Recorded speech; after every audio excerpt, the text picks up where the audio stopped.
orang cukup berbahaya karena waktu dulu Indonesia cuma 2 orang yang melakukan state sponsor terorisme, Pak Harto dan Pak Murdani. Jadi dia mengawasi saya, istilahnya. Dan saya waktu itu kan tidak bisa, ya karena itu kedekatan kita sama dunia shadow yang saya bilang itu karena beliaulah yang mengajari langsung. Dan hari pertama saya ingat ditanya karena ya, apa tugas intelijen? Gitu, saya bilang. Di akademi kita bilang bahwa intelijen adalah first line of defense. Jadi first line of defense ini pertahanan garda terdepan dari sebuah pertahanan itu adalah intelijen.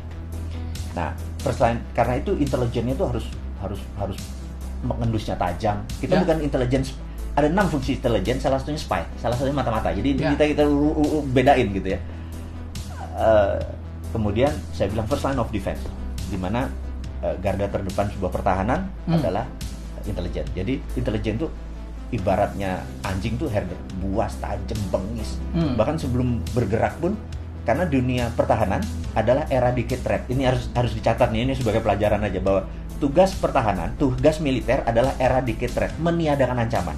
Tugas polisi adalah mempidanakan ancaman. Jadi kalau perlu belum ada ancaman sudah hilang. Itu di intelijen. Itu di intelijen, gitu ya, belum ada ancaman. Jadi ini cenderung antara aja cenderung ada threat atau ancaman sudah dihilangkan dulu. Karena itu kesannya melanggar HAM, kesannya. Nah, Barat untuk membuat kita tidak canggih dianggap hak asasi manusia itu tinggi.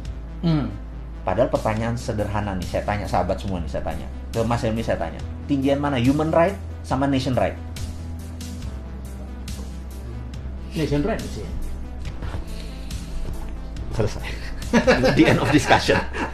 Dan itulah Pak Murdani pesan ke saya, nation right lebih tinggi, yang membuat ini Indonesia ini intact, Indonesia ini utuh, Indonesia ini ke depan menjadi bertahan 1000 tahun karena nation right di atas human right, gitu. Nah, sekarang human right memang lagi didengung-dengungkan, kita harus meet halfway, bener nggak? Ini harus turun, ini harus naik, gitu loh. Nah, inilah kita pentingnya mengedukasi, karena itu saya punya masalah knowledge agak berbeda nih. Itu saya terus deliver karena jadi, itu Mas Wowi itu memang tahunya terlalu banyak gitu ya. Dia ngerti terorisme. Makanya sebelum-sebelumnya dia lebih dikenal di TV itu kan kalau ada terorisme gitu dipanggil gitu ya untuk minta pendapat. Tiba-tiba dia menjelma menjadi YouTuber yang gila, jutaan follower.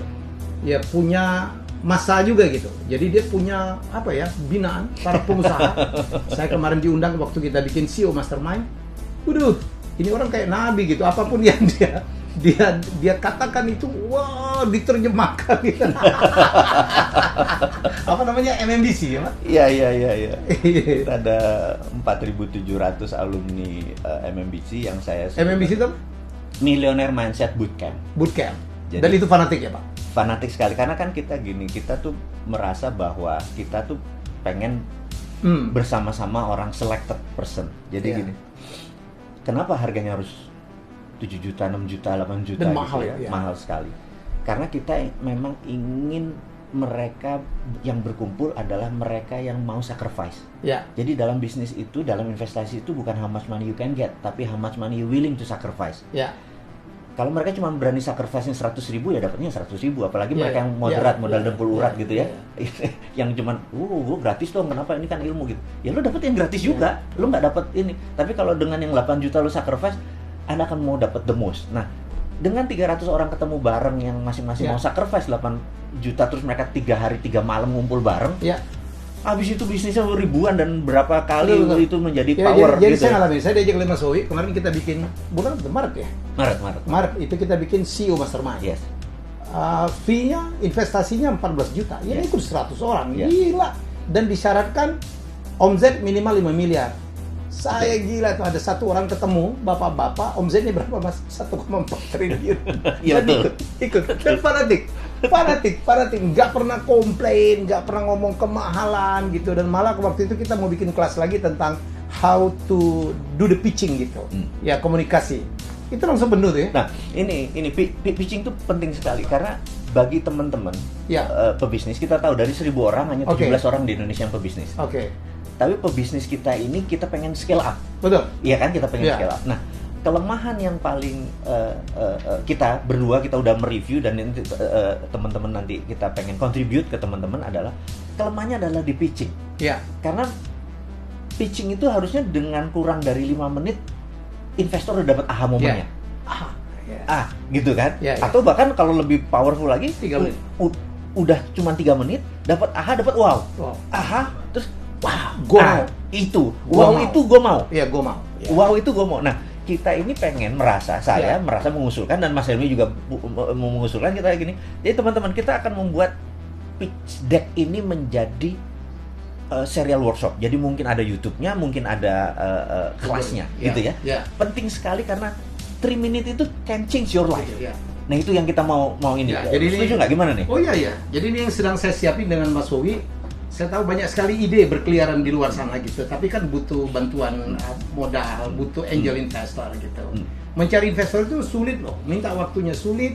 Nah, kadang-kadang kita kan ada sebuah kebetulan, ketemu di tempat parkir, di kawinan, di lift gitu. Oh, ketemu nih investor, ketemu Gita Wirawan, ketemu Sandi Uno, ketemu Pak Dahlan Iskan, and so on gitu. Mereka cuma punya 3 menit, Pak, gue punya gini-gini, mau nggak Pak? Saya butuh gini-gini, in 3 minutes, gue mau. Itu yang kita latih ya Pak. Itu gini, karena ini yang menarik gini. Banyak pelatihan di luar sana yang melatih bukan walk the talk. Walk the talk itu adalah orang yang mengerjakan apa yang dikatakan. Ini sudah melakukan. Yang sudah melakukan. Nah, banyak sekali teman-teman nggak salah, mereka mengajarkan, dapat pelajaran, tapi waktu diaplikasikannya agak kurang membumi.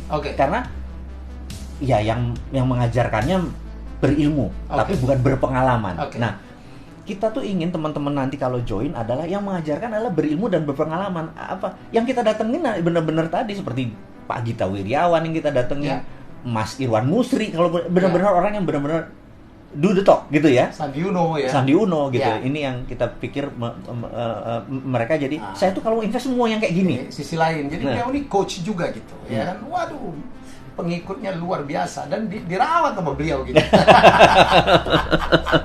Wah, sabdanya beliau itu dibahas gitu. Ini kata coach kita gitu. itu di other side. Dan saya nggak pengen sebenarnya. Mas Boy itu banyak banget. Dia punya rumah yatim ya Pak ya? Ya. Rumah yatim. Jadi membantu berapa anak yatim? Jadi saya tuh berhutang sebenarnya sama kehidupan ini, berhutang banyak. Jadi saya tuh nenek saya dari ibu saya dan nenek saya dari bapak saya, dua-duanya udah 70 tahun belum pernah berhaji. Saya memutuskan waktu tahun 96 Haji Akbar, waktu itu saya memutuskan menghajikan mereka semua. Jadi dalam haji saya itu saya memang tidak terpikir untuk melaksanakan haji buat saya, karena mau tawaf, mau itu segala macam, mbah saya pasti kerepotan. Jadi saya lebih nolong ke mereka lah, saya cuma yang fardu-fardunya aja gitu ya. Nah, puncaknya adalah waktu lempar jumroh. Bayangin, dulu Mina masih 1 loh, sekarang 2 aja masih ada yang korban gitu ya, masih 1. Jadi bayangin ini tahun 25 tahun yang lalu. Nah, di momen itu mbah saya waktu mau berangkat dia bilang, "Le," manggil saya Tole, "Le, belum mbah," gitu, udah sekitar 2 gitu. Terus saya gelisah karena mbah saya mau lempar jumroh gitu, 72 tahun bayangin. Terus saya baca Quran, tapi terjemahan. Biasa kan kita nih wudunya kurang ini. Jadi nggak Arab yang itu belum canggih. Saya baca surat Al-Kahfi, itu cerita tentang Nabi Musa ketemu sama Nabi Khidir, terus Nabi Musa belajar sama Nabi Khidir. Terus intinya Nabi Musa gagal karena banyak nanya gitu kan, padahal syaratnya nggak boleh nanya. Nah, akhirnya dibuka sebuah rahasia sama Nabi Khidir, kenapa harus memperbaiki rumah yang Nabi Khidir bilang itu milik anak yatim, dan dia anak yatim itu ada harta. Sambil stabilo, anak yatim ada harta. Saya stabilo kok uruk-uruk gini. Ini menarik nih, ini kan password versi saya ya. Versi saya beragama, saya bukan orang pintar. Walaupun yang pesantren kan mbah-mbah saya yang ngajari saya, ini password nih, saya nggak usah analisa lagi, nggak usah pakai arti-arti. Saya pikir, oke. Terus saya kaul, saya tuh punya 11 toko namanya Mirah gitu ya. Toko swalayan, dulu kan tokonya belum swalayan, dulu toko kelontong tuh kan harus ada yang nunggu, mau beli apa, kayak kongkoh lah, mau beli apa harus kita layani. Toko swalayan masih nggak ada, kita mungkin pertama yang punya 11 gitu ya. Nah, saya niat, dalam hati saya bilang sama, kan adik saya yang ngelola, saya bilang pulang 1 saya mau jadiin rumah yatim deh, gitu, karena di rumah yatim ada harta. Dengan miara anak yatim saya jadi tajir nih. Itu di kepala saya ini trading sama Tuhan, nih saya jahat nih gitu ya. Kemudian udah itu saya taruh, terus saya lihat kok agak sepi, saya bilang, "Bah, bismillah yuk, berdua berangkat." Saya gandeng mereka berdua. Terus, apa yang terjadi? Ini true story, sampai merinding saya. itu di apa, kan ada lingkarnya jumroh Aqobah itu kan ada ini bahasa itu sampai nempel Bismillah Allahu Akbar, jadi cengkling saya bilang kok kosong ya gitu. Udah pulang lagi, terus teman-teman jamaah yang lain, loh udah jumroh sudah Mbah, bisa kosong kok kata Mbah gitu. Mereka kesana balik lagi, mana penuh. Saya bilang ngerti nggak something. Nah saya bilang, wah gua harus komit nih sama ini. Pulang, satunya saya jadiin rumah yatim.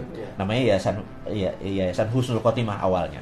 Terus karena saya nggak ngerti manajemennya, ada sahabat saya dari pesantren Hidayatullah itu yang memanage ini software, ini hardware-nya nih. Nah bertahun ternyata kita sering kelebihan, jadi kelebihan beras, kelebihan anaknya cuma 47, dapatnya 3 ton gitu. Akhirnya kita ngasih ke Cilember, Cilodong, ngasih ke pesantren-pesantren yang lain. Sekarang ini sudah 90 pesantren yang anak-anak kalau 100-an atau 50-an ya sekitar 6.000 ya. Karena nyumbangnya ke kita ubah akhirnya menjadi Rumah Yatim Indonesia. Nah, sumbangan ke sini. Yang jadi masalah kita bukan seperti Basnas, seperti rumah zakat yang uangnya dikumpulin. Kita dapat 1 miliar bulan itu habis, dapat 2 miliar bulan itu habis karena kita nggak pernah saving. Emang untuk distribute, bukan untuk ngambil terus ambil turunannya. Itu bukan kita banget. Jadi cara ngelolanya ya versi kita, versi Sontoloyo lah. Itu jadi kita punya. Nah, alhamdulillah saat ini baru berapa 6 ribuan kira-kira. 6 ribuan rakyat ya. Nah, tapi kita cuma manajemen dan memberi tiap bulan sih antara 3 sampai 5 miliar sumbangan orang. Nah, yang jadi masalah kalau kurang kita nelpon kita ya, karena itu kita suka mohon maaf sekali lagi. Ini mungkin ada confession ya, pengakuan dosa kepada teman-teman semua. Kenapa saya punya holding di Singapura? Karena di Singapura kalau di Indonesia kan kalau Mas Helmi untung 10 miliar, 25% diambil untuk pajak. Iya. Kalau di Singapura cuma 11. Jadi terkadang saya akuisisi dari sini, jadi ada selisih 7% buat Rumah Yatim Indonesia. Dari ngerti ya maksudnya? Ya. Jadi saya sebenarnya transfer pricing, sebenarnya saya nakal, tapi itu bagian saya gini, saya merasa kalau duitnya 10 miliar 25% diambil kan 2,5 miliar. Buat Gayus kepala gue nyut-nyutan gitu loh. Buat Gayus 1 M aja deh gitu ya buat yang ini gue ambil cara lain. Jadi saya bikin ini confession, saya bilang bener kata Mas Helmi, kalau nggak dipanggil Mas Helmi saya nggak akan pernah terbuka, saya tetap misterius, saya tetap di belakang, saya tetap orangnya shadow, bener nggak? Di sini saya bukain sekalian confession bahwa kalau short balance-nya anak-anak bilang Pak bulan ini agak kurang, oke, gue harus ngambil dari yang sisi yang sini. Dan nggak semua pajak itu Gayus loh, iya makanya itu joke gitu ya, ini joke gitu. Don't take this serious gitu. Tapi saya confessionnya benar. Jadi kadang-kadang kenapa saya punya holding di Singapura, karena pendapatan saya di sana lebih kecil. Jadi kenapa orang buat, ada banyak, bukan saya doang loh. Mas Andi juga paling ada juga gitu ya. Kita nanti kita tanya, kita cek. Why dia punya Panama Paper, why punya kayak gini. Hanya karena selisih. Tapi kalau selisihnya dari 100 miliar kan kroso, Bos. Gitu loh. Lalu seberapa Indonesia Anda, Pak? Menarik pertanyaannya. Seberapa Indonesia? Saya ini berhutang banyak karena 6 tahun saya kuliah kan dibayarin negara. Nah, jadi saya berhutang banyak sama negara ini. Jadi kalau negara minta, misalnya kayak peristiwa 98, 99, Malino, Tentena, tapi sudah almarhum sahabat saya yang Jose Rizal dari Mercy. Kemudian begitu negara minta saya di peristiwa Sampit, mendamaikan antara Madura dengan Dayak. Waktu itu adalah konflik horizontal pertama di Indonesia. Negara saking nggak ngerti pakai sebuah yayasan, minta ke PBB menunjuk yayasan ini, dan yayasan ini pun nggak ngerti, juga meminta saya untuk mendamaikan 100 Dayak, 100 Madura. Kita menggunakan teknik ini, dan sampai sekarang saya kalau ke Sampit udah kayak keluarga gitu ya. Kalau ke Ambon juga sama gitu. Dan kalau negara minta di 2004 di mana 26 Desember tsunami, besoknya itu saya sudah di Mualaboh gitu ya. Udah 3 bulan. Nah, ini ada sahabat saya yang sekarang ini udah bintang 2 nih, waktu dulu masih mayor gitu ya. Nah, yang brother nikahin jangan disebut namanya, nanti jualan dia. Oh iya. Karena itu ada terbukti buat 3 bulan kita di sana, kita nggak tahu dia pangkatnya apa, kita contribute gitu ya. Nanti teman-teman bisa kesaksian. Saya jadi MC nikahin, bukan saya nikahin. Iya, oke. Saya nikahin itu lain, beda Pak. Gitu ya. Nah, ini kalau negara minta gitu ya, saya pasti pro bono. Jadi apapun yang Anda lakukan sebenarnya memberikan masukan, ya. Saya tidak menyebutnya kritik, itu adalah tanda lambang cinta Anda kepada Indonesia. Betul, betul. Jadi gini, saya itu merasa ini versi saya, tapi mungkin saya kebablasan mencintai Indonesianya. Saya tuh merasa begini, bahwa saya tuh agak miris begitu negara tuh berhutang. Ya. Maksudnya, kok ngono sih gitu ya? Ya. Dalam bisnis pun kalau bisa equity call kan? Ya. Jangan ada equity gitu dulu dong, jangan debt langsung. Jangan debt gitu loh. Ya. Nah, equity itu artinya kan pakai aset. Nah, saya itu merasa Indonesia itu punya namanya sovereign wealth, kekayaan sovereign wealth. Nah, Aramco itu menginspirasi saya. Saudi itu menginspirasi saya. Jadi gini, Saudi tahu bahwa cadangan gas dan minyak dia cuma ada 40 tahun ke depan. Dan sekali dibuka itu nggak bisa ditutup. Oke. Jadi mereka harus keluarin terus. Ini kejadian kenapa harganya murah ya. Nanti saya angkat sampai sana. Apa yang terjadi kalau minyak ini habis? Sementara Saudi ingin 1000 tahun lagi masih ada, gitu ya. Pelajaran kedua, ada negara yang namanya Nauru. Nauru itu penghasil P2O5, fosfat yang dari kotoran burung ya. Kotoran burung. Ya. Dan brother kita satu adalah embassy-nya di sana. Ya. Special envoy. For Nauru. Tanya beliau, itu kalau kita mendarat di sana, itu mendarat di jalan tol. Berhenti dulu jalan tol mendarat begini. Dulu negara itu sangat kaya. Yeah. Bahkan toilet papernya mungkin pakai US dollar. Tapi sekarang negaranya bangkrut karena P2O5-nya sudah habis. Nah, Saudi nggak mau P2O5, Saudi nggak mau cadangannya habis terus negaranya. Dia melakukan, kalau di dalam corporate itu namanya corporate action-nya berubah. Berubah dari A menjadi B. Di dalam kayak gini, dalam corona ini kita bisa merubah corporate action untuk survival kan. Nah, dia melakukan country-nya country-nya berubah. Yang tadinya petrodolar, jual petrol dapat dolar, dia forward. Dia hitung nilainya 3.000 triliun dolar. Di forward tuh artinya sekian persennya diambil di muka. Dia ubah country action-nya menjadi service country. Karena dia tahu tamu Allah sampai akhir zaman ada. Dia mau ubah itu menjadi income dia nanti. Di forward diambil. Nah, itu namanya sovereign wealth fund. Nah, Indonesia itu kalau di audit ya, pasal 33 nih, teman saya Stanley Kelton bilang your country is very smart. Karena bukan hanya punya SDM sumber daya alam. Not very smart. Smartnya karena pasal 33. Tapi tidak diaplikasikan ya. Nah, jadi balik lagi. Nah, kalau kita dengan nikel ya, kita audit. Anggap nikel punya 1000 billion. Koper 1000 billion. Tantalum 1000 billion. Uranium di audit gitu. Nah, kita forward. Ambil di muka. Ini jadi milik anggap Singapura, ambil di muka. Ini kita ubah menjadi sebuah grand plan kita. Apa? Kita menjadi negara industri kah? Negara food security, karena yang saat ini semua orang kita harus punya world domination. Kita harus ada yang kita dominasi. Amerika dengan military dominasi, Cina dengan economy domination, Korea dengan heavy industry dan kosmetik ini, terus semua harus ada dominationnya. Nah, kita harus punya. Misalnya kita mendominasi mineral dan batu bara. Karena apa? Indonesia tuh dikaruniai suatu hal gini, kalau brother punya bola dari plastik, diputer, terus dalamnya kasih glitter, maka glitter itu akan nempel di tengah. Nah, mineral itu sama, di ekuator itu memang hukum alamnya. Kalau dulu kita SMA, kita harus ngafalin tabel periodik. Kita hari libur nanti kita rebus kubis Prancis gitu kan, HELE gitu kan, besok minggu cari Sri bagian. Saya nggak tahu teman-teman masih ingat nggak pelajaran fisika itu, kimia itu. Nah, ini semua ada, mulai dari yang berat, yang ringan, yang rare earth, yang segala macam ada. Nah, itu di audit. Itulah menjadi power kita untuk printing money. Kan kesel kita kalau, bos, lo tahu nggak ini peluang? Bener nggak? Sesederhana itu. Dan lo punya power. Gue nggak punya power. Gue cuma bisa ngomong-ngomong aja di sosial media. Makanya saya challenge. Semoga ada yang mendengar, Pak. Iya. Saya pikir ada yang mendengar, Pak. Harus.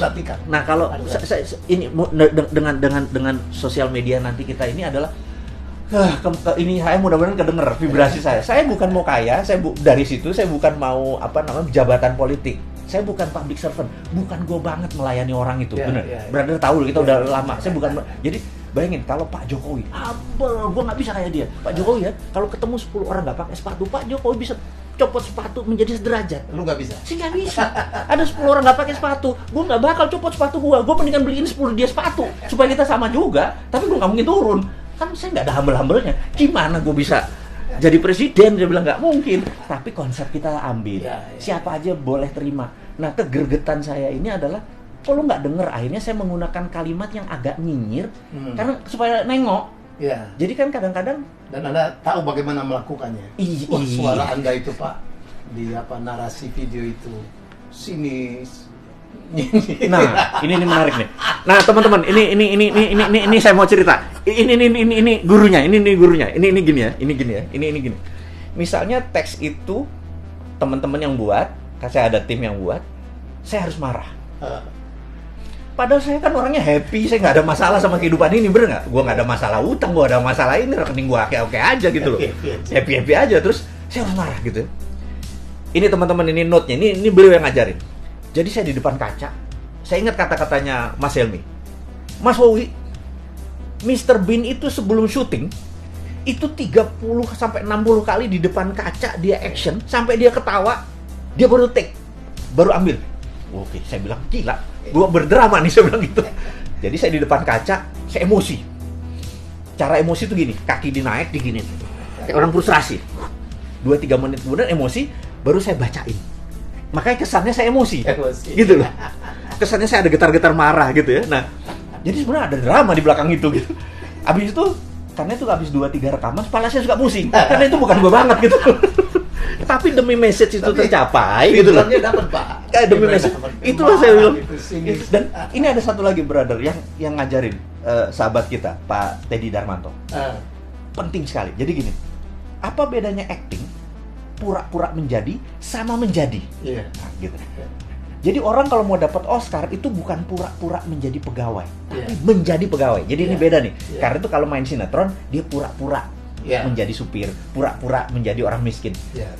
Nggak akan pernah dapat Oscar yang main di sinetron. Ini Pak Helmi, ini beliau yang ngasih tahu, sama satu lagi Pak Teddy Darmanto. Tapi kalau mau dapat Oscar tuh lo harus menjadi lebur, harus lebur. Nah, jadi di Disneyland hari pertama kerja itu direksinya turun, HRD, direktur HRD bilang, you are king, you are queen ke cewek. Tapi selama 8 jam you are still pelayan. Lo janitor gitu. Lo menjadi janitor. Begitu dia benar-benar, dia tidak acting, dia benar-benar full heart, karena itu tipsnya gede-gede semua. Benar nggak? Tapi begitu selesai jam kerja, you are king again gitu loh. Nah, itu dapat karena itu Disneyland is the most happiest place on earth. Benar nggak? Nah, saya pengen gini. Ini kalau gue jadi presiden nih, kayaknya Menteri Pendaya Aparatur Negaranya gue sekolahin ke Disneyland supaya Indonesia menjadi the most happiest country in the world gitu. Karena menjadi gitu Pak, selama 8 jam dia menjadi ini. Habis itu dia king, we are king, bener nggak? Gitu. Itu ya. Nah, ini adalah resep bagaimana suara tadi. Karena saya bukan pura-pura menjadi, saya menjadi lebur, menjadi orang yang ya gitulah gitu. Nah, ini gurunya. Aduh, ini 2 jam nggak kelar ini sebenarnya. Tapi jarang beliau bongkar-bongkaran gini, karena banyak orang nggak tahu sisi lainnya. Mas Woy, Anda tahu bahwa dia betul-betul pengusaha. Gila, usaha apa aja gitu. Kita aja ada berapa kali ada usaha apa aja, dan dia adalah seorang tipe dreamer juga gitu. Kreator, wah mimpinya luar biasa. Tapi dia punya sisi yang sangat luar biasa. Mulia, dia punya rumah yatim, menyantuni 6.000 orang. Saya nggak tahu dapat sumbangan dari mana. Itu tetap jalan apapun yang terjadi. Dan dia tetap memberikan kontribusi dengan caranya gitu. Kalau biasa-biasa aja disampaikan mungkin nggak didengarin orang ya. Dia punya pengikut 4.700 gitu yang sangat fanatik. Orang-orang sukses, orang-orang hebat. Ya, orang-orang yang sangat positif. Dan saya alhamdulillah masuk ke dalam lingkungan ini. Dan kemudian, ini barangkali kita bahas berikutnya aja. Orang nggak banyak tahu. Orang kan ada yang ngomongnya bagus, ya tapi perbuatannya tidak mendukung. Beliau ini sama nih, walk the talk. Walk the talk aja udah salah. Walk the talk itu adalah orang yang menjalankan apa yang dia sampaikan. Beliau orang itu, tapi beliau ada bonus satu lagi. Nyari walk the talk aja susah. Beliau adalah seorang penulis yang baik. ada penulis nggak bisa menyampaikan, ada orang menyampaikan bagus, beliau penulis yang baik, termasuk nulis novel. Wah, saya baca ih gila. Saya bilang teman saya satu di tulisannya lebih bagus dari saya tentang apa Ferrari yang dicuri itu ya. Grand Theft Ferrari. Grand Theft Ferrari. Itu cerita nyata nggak sih? Cerita nyata yang didramatis. Jadi iya, jadi ceritanya itu true story. Jadi sahabat saya dulu namanya I sebenarnya, dia suatu hari dapat, bapaknya adalah titik-titik pajak.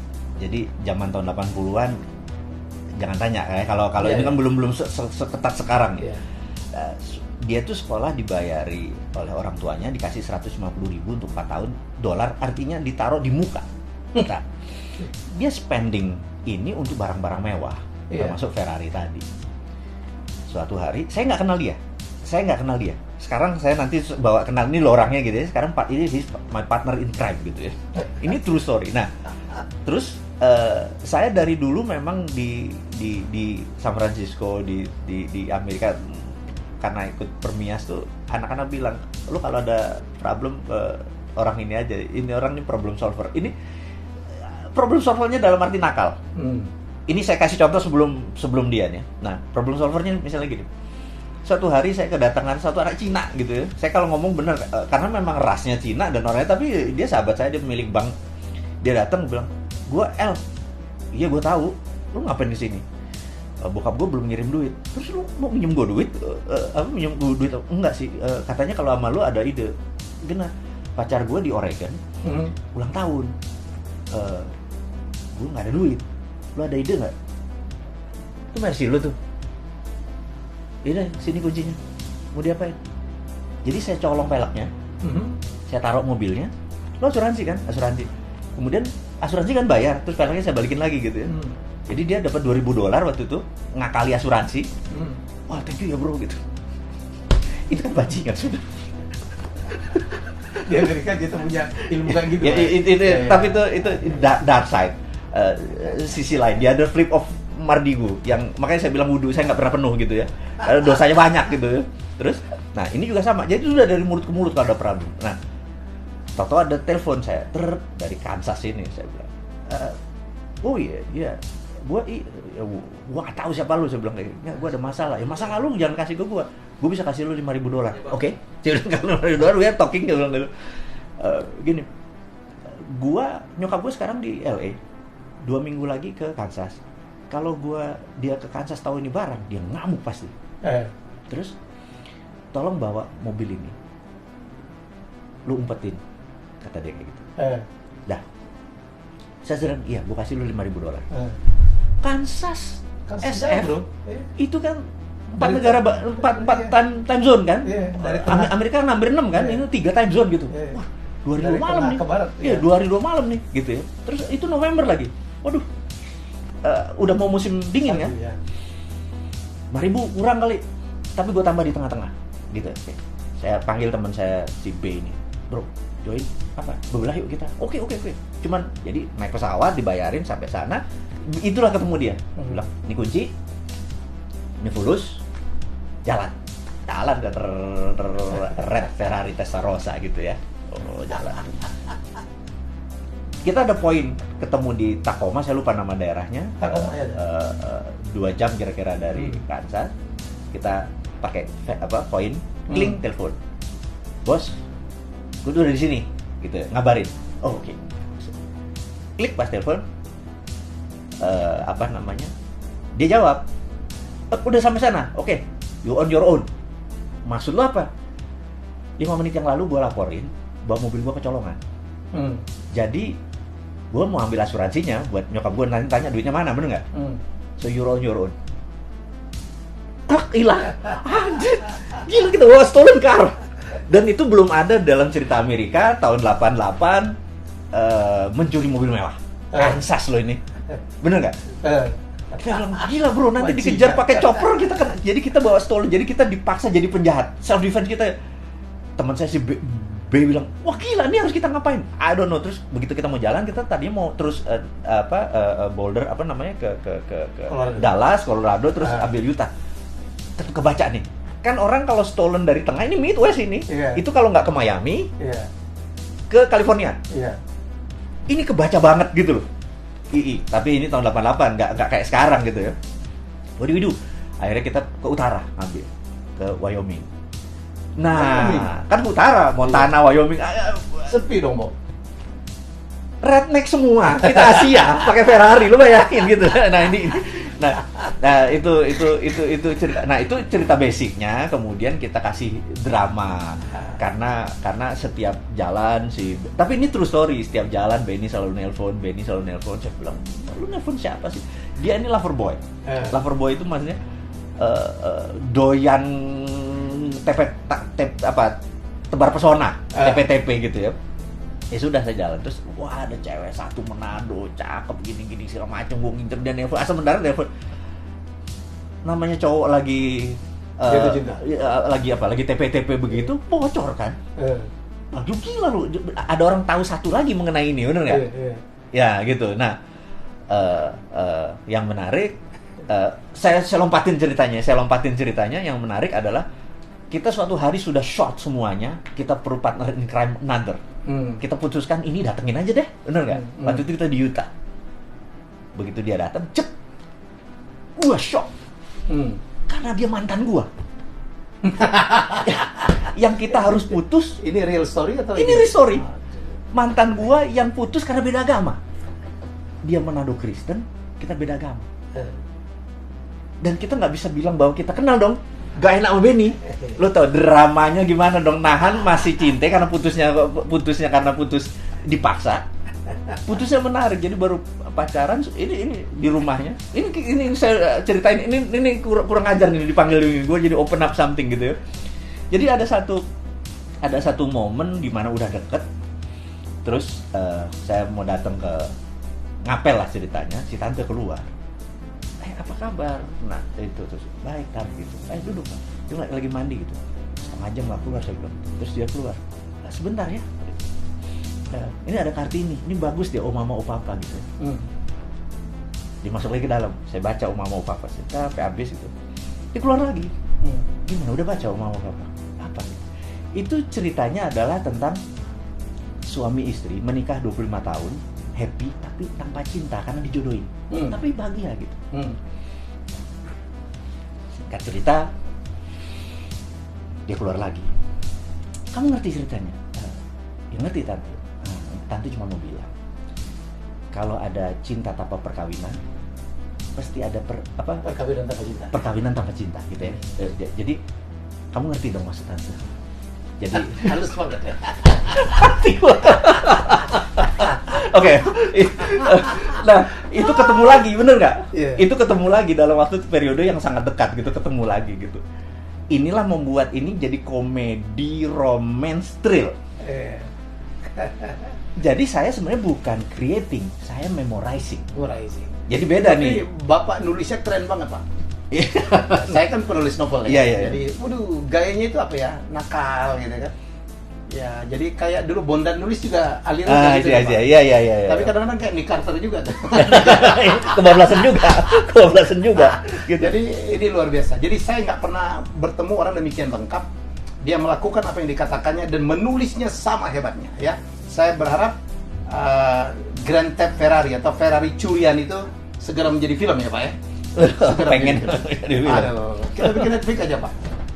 Why not gitu? Itu jadi challenge. Saya kepikiran tadinya mau tahun ini ada sama mimpi saya dengan Mas Wowi berikutnya adalah kita akan bikin trip. Ya saya nggak tahu. Ini saya ucapkan terus supaya ini bisa dikabulkan. Kita akan buat tour dari tour Route 66. Oh, saya bukunya udah lengkap semua. Jadi kita akan tour dari Chicago to LA. Kita drive, kita berhenti, kita bikin film, kita bikin cerita. Thank you Mas Wowi. Thank you. Sayang, thank you. Luar biasa.